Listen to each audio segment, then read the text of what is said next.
రోజుకు ఇలాంటివి ఎన్ని చూడాలనో, ఎన్ని దారుణాలు వినాలనో అసలు అర్థమైతలేదు గానీ, పూట పూటకొకటి బయటికెళ్తూనే ఉన్నాయి. ఎంత సీరియస్‌గా వీళ్ళ మీద యాక్షన్ తీసుకున్నా, రోడ్ల మీదనే కొట్టి చంపినా, పిచ్చి కుక్కల్ని కొట్టినట్టు కొట్టినా గూడా ఇంత ఇంత అంటే ఇంత గూడా సిగ్గు శరాలనేవి అసలు లేనే లేవు. అసలు రేప్ జేయడం అనేది ఎంత కామన్ అయిపోయిందంటే, అసలు దీనికి ఇప్పుడు సెటిల్‌మెంట్‌లు గూడా చేస్తున్నారు. అరే ఏందిరా బాబు! ఊర్లల్లా ఓ పెళ్లి కోసమో, లేదంటే ఇంకో దాని కోసమో, భూమి పంచాయతీ కోసమో సెటిల్‌మెంట్‌లు జూసినాం గానీ, ఈ రేప్ జేసినోనికి సపోర్ట్ చేసుకుంటా, వాడిని ఎనకేసుకుంటా, వాని ఇజ్జత్ పోవద్దని ఎవడైనా ఈ సెటిల్‌మెంట్‌లు చేస్తారా? మనం మొన్న రాజస్థాన్ కేసే చూస్తిమి. 32 మంది ఆ అమ్మాయిని ఎంత దారుణంగా ఇచ్చేస్తే ఒక్కొక్కరిని చంపేయాల్సిందేనంటూ కూడా సోషల్ మీడియాలో, టీవీలలో అన్నిటిలలో ఎంత హల్చల్ అయింది. జనాలంతా కూడా ఎంత ఉగ్ర రూపం ఎత్తి ఇలాంటి కొడుకులను అసలు బతకనియొద్దంటూ కూడా ఏ రేంజ్లో వాళ్ళకి శిక్ష పడాలని ఎంత డిమాండ్ చేసిండ్రు. అది జరిగి కనీసం వారం కూడా కాలేదు. ఇప్పుడు జార్ఖండ్లో ఒక కేసు, ఇది కేసు అనాలనో ఇంకేమనాలనో, ఈ భారతదేశంలో ఆడపిల్ల పుట్టుక అనేది ఒక పాపం.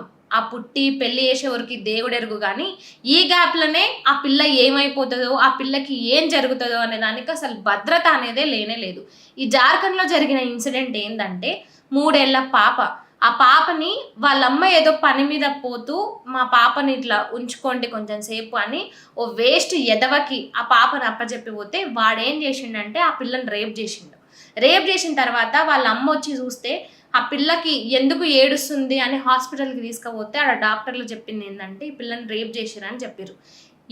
ఈ పేరెంట్స్ ఇద్దరు ఎవరైతే ఉన్నారో ఆ అమ్మాయిని తీసుకొని పోయి పోలీస్ స్టేషన్లో కంప్లైంట్ ఇవ్వనికపోతే ఆ మహానుభావుడు వాడు ఎవడైతే అమ్మాయిని రేప్ చేసిండో వాడు ఆ ఊరు పెద్దల్ని తీసుకొచ్చి దీన్ని సెటిల్మెంట్ చేయాలని చూసిండు. సెటిల్మెంట్ కూడా చేసిండు.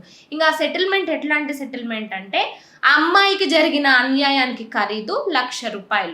ఎంత అంటే ₹1,00,000. ఆ అమ్మాయిని వాడు రేప్ చేసినందుకు వాడు దానికి ఆ అమ్మాయికి ఇస్తున్న పైసలు ఎంత అంటే ₹1,00,000. ఈ 1,00,000లో 20,000. ఇదంతా ఈ మొత్తం ఈ సెటిల్మెంట్ ఈ పంచాయతీని మొత్తం సెట్ చేసింది ఎవరంటే ఆ ఊరు పెద్ద మనుషులు. అసలు వాళ్ళు మనుషులేనా? వాళ్ళ ఇంట్లో వాళ్ళ పిల్లకి అదే జరిగితే ఇట్లా సెటిల్మెంట్ చేస్తారా? రోజుకి ఎన్ని చూస్తలేము, ఎన్ని అయితే లేవు.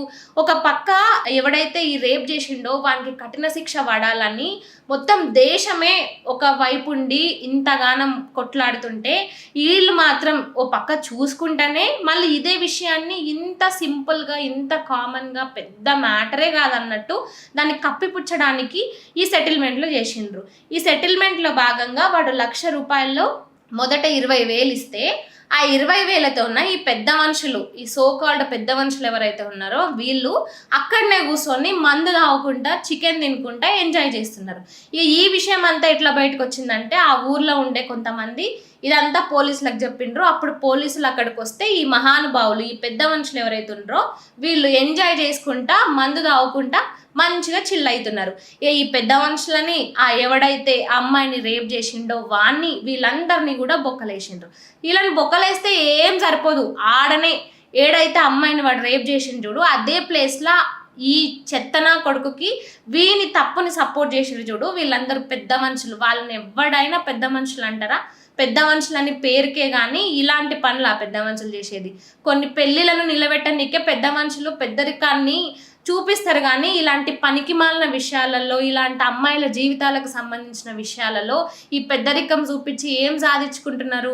వాళ్ళ ఇంట్లో పిల్లలకైతే అట్లే పెద్దరికాన్ని చూపించుకుంటారా? అదే ఆడపిల్ల మానానికి కూడా విలువ లేదు కానీ పరువుకు మాత్రం అంత విలువ ఉంది.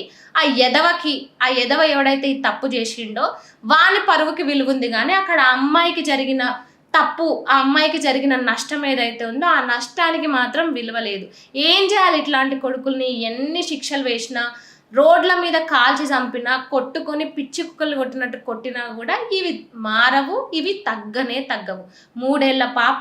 ఆ పిల్ల లోపల ఏం కనిపించింది వానికి? ఆ పిల్ల బట్టలు చూసి వాడు అట్లా చేసిండా? ఆ పిల్లని ఏజ్ చూసి అట్లా చేసిండా? లేదంటే వానికి ఏమనిపించింది? కేవలం ఆడపిల్ల అయినందుకే, ఆ పిల్ల ఆడపిల్లగా పుట్టే తప్పు చేసింది, అందుకే ఇట్లాంటి శిక్ష. ఇలాంటి వాళ్ళని ఇంకేం చేయాలో మీరే చెప్పండి.